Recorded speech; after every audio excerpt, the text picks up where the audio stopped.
Welcome to Inspire to Aspire, where we bring you amazing inspiration and motivational topics from some of the most well-known motivational speakers of all time. In today's video, we'll be discussing how to design your future, featuring insights from the legendary Rohn. Learn how to take control of your future and achieve your goals. Don't forget to subscribe to our channel for more inspiring content and enjoy the video. But now let's make these notes now on setting goals. The promise of the future is an awesome force.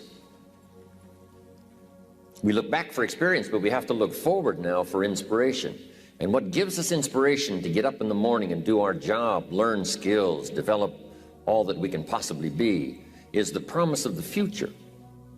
And it can be so powerful that it can overwhelm any adversary you might have, any difficulties you might have. Here's a key phrase: reasons make the difference in how your life works out. Reasons make the difference in your appetite and zest for taking on the challenge, doing the job, becoming successful. Mr. Schoaf said, if you have enough reasons, you can do the most incredible things. You can get through the most difficult day. You can overcome the most unbelievable challenges if you have enough reasons. And so he said to me, if you haven't got a list of your goals, Mr. Rohn, it's probably because you don't have enough reasons. He said, I'm sure since I've met you, you have enough intelligence. And he said, you have enough good health. And he said, you have, all of those things working for you. But here's what you must work on now, is to have enough reasons. Looking into the future, developing reasons. Okay. Now here's a note to make.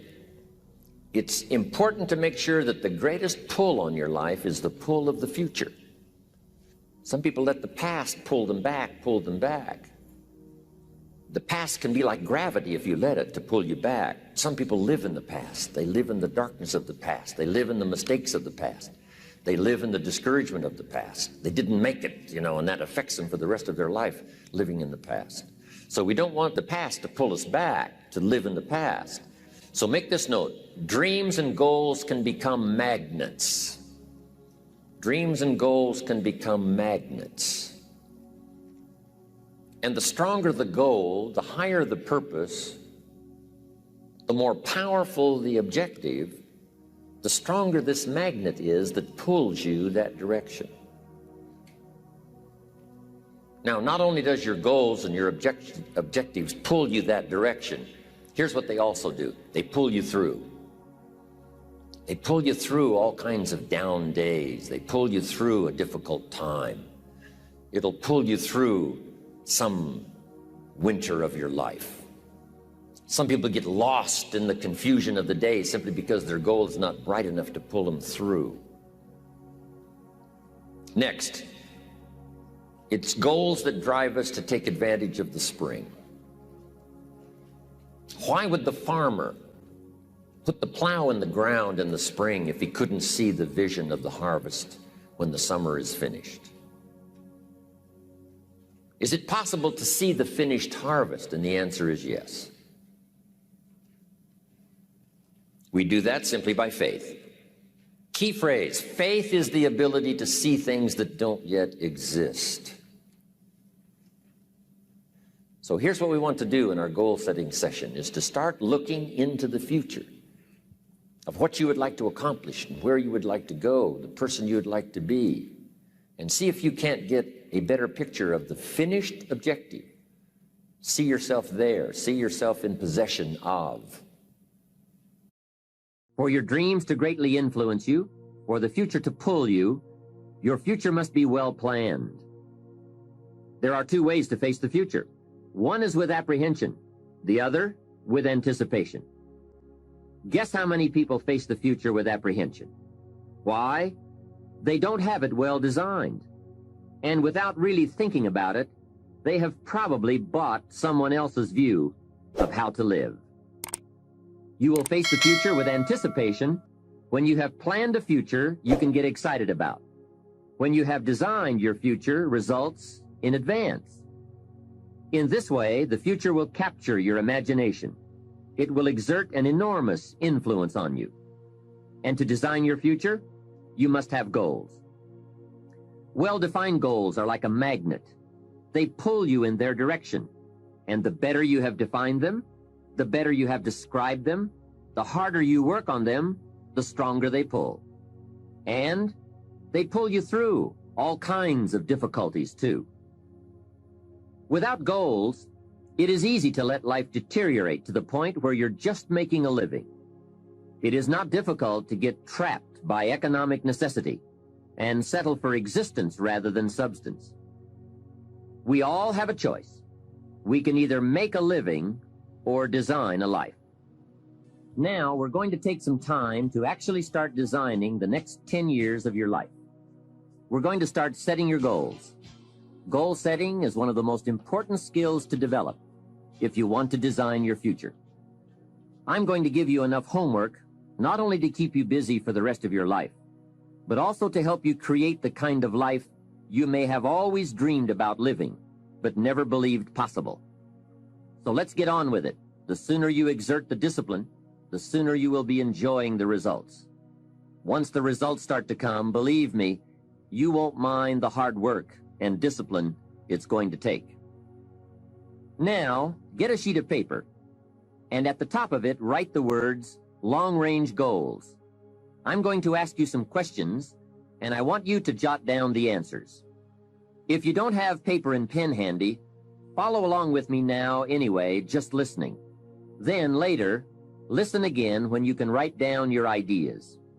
After I've asked the questions, which is the first part of this exercise, you can stop the tape and work on your answers. Entitle this part of it now, Workshop. And under the workshop, I'm going to ask a series of questions, and it's going to serve as a model so that you can teach this to your children, you can teach it in classes, you can teach it anywhere. Under the workshop, now here's the first question. What 5 things have you already accomplished that you're proud of? Let's take some credit before we go to work on the future.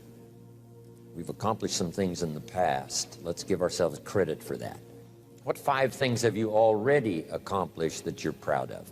So I want you to make a note of that question, and then I want you to do the exercise. Make a list of 5 things that you can think of that you've already accomplished that you're proud of.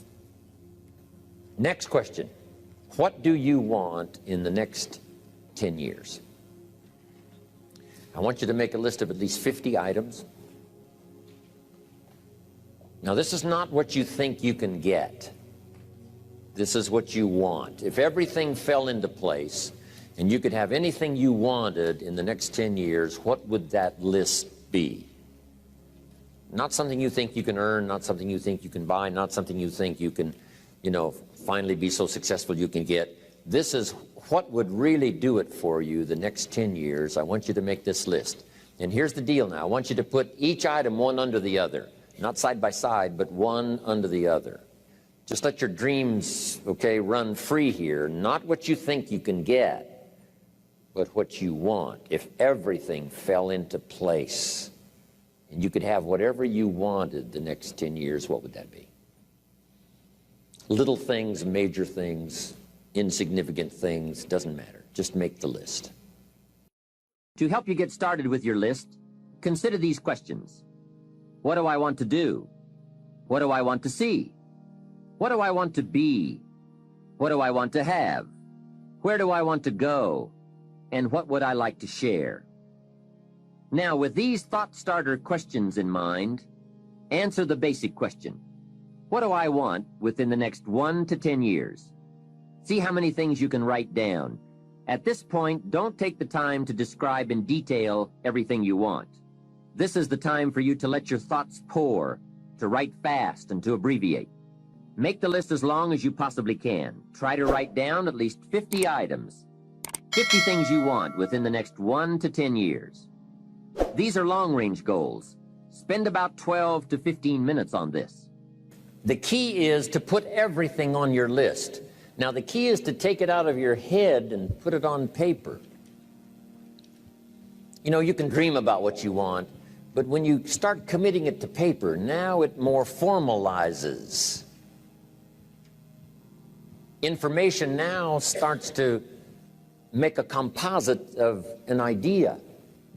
And ideas can turn into hotels. Ideas can turn into enterprises. Ideas can turn into a fabulous career.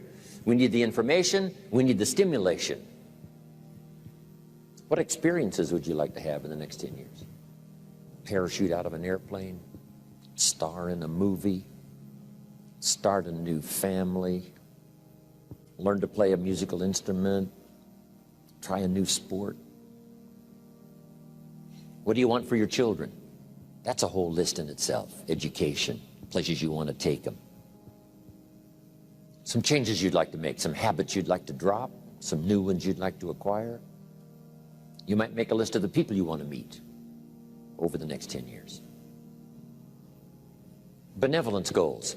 Maybe you've got a long list of projects you'd like to support. Now, this is not what you think you can do. This is what you'd really like to do. How about your investments? Properties. Make a list of your health goals. Got to have a good physical support system over the next 10 years. How healthy do you want to be? Some goals for your career, your business, some productivity goals, a hobby you'd like to start, new car, become a race driver. What classes would you like to teach? Some of your goals should be personal development, the person you wish to become. Develop skills that make you attractive to the marketplace. Develop the temperament and the attitude that makes you attractive to the business world. Because here's what's important. It's not what you get that makes you valuable. It's what you become that makes you valuable. Okay, now we're going to do some things with this list. Here's the next exercise. I want you to look at each item on this list you've made and give each item a number. The number being a 1, 3, 5, or 10. And this is why. I want you to look at an item and say, I think that would take about 1 year. Another item, you say, I think that would take about 3 years. Another item, I think that would take 5. And another item, looks like that's going to take 10. Give each item now a number of what you think it might take to achieve that goal, a 1, a 3, a 5, or a 10. Just somewhere close, doesn't have to be exact. That's about a 1, that's about a 3-year goal, that's about a 5-year goal, that's about a 10-year goal. Now, as soon as you've given each item a number, I want you to now go through and count them. How many 1s, how many 3s, how many 5s, how many 10s? And then just make a little list of those numbers. How many 1s, 3s, 5s, 10s?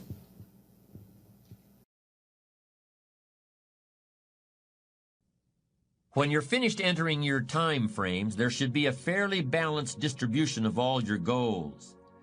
If there are many 1- and 3-year objectives, but only a few in the 10-year category, maybe you need to think more about what you really want your life to add up to.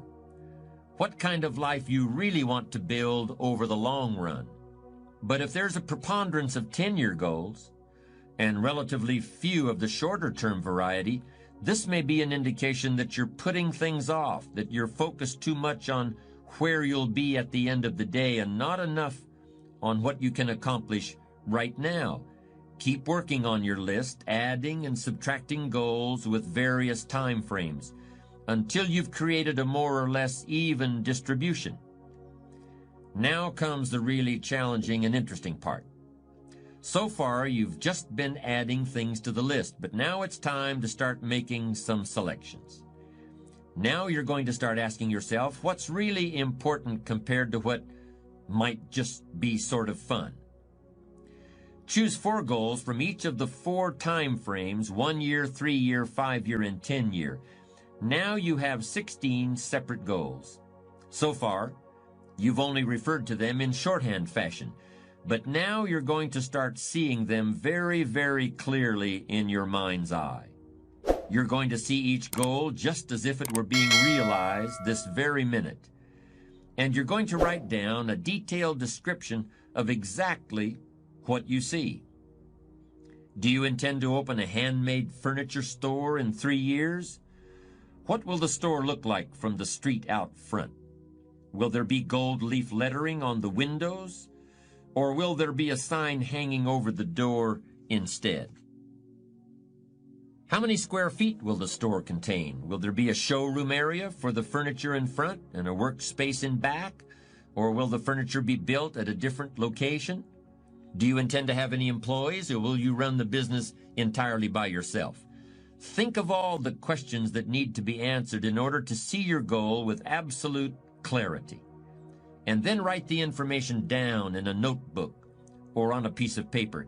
That will become one of your most important personal possessions. But that's not all. Any goal is a powerful motivator only if there's a powerful reason behind it. Write down your reasons for wanting each goal in the same degree of detail that you use to write your descriptions. If you can't find a clear and convincing reason for each of your 16 goals, do some serious reevaluating. You may have more whims or pipe dreams than real goals, and now is the time to make that discovery.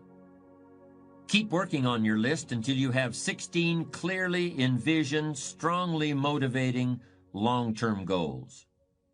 When the why gets big, powerful, strong, how seems to be so much easier.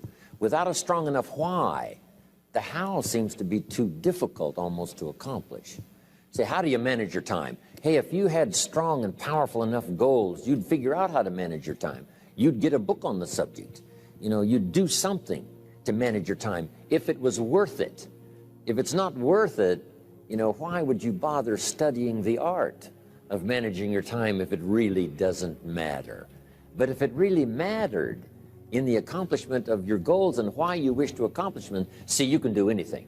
You can get up any hour, read any book, take any class, make any change, develop any skill, do any discipline. I mean, you can do it all. When this how and the why, or when the why starts to grow, the how gets simple.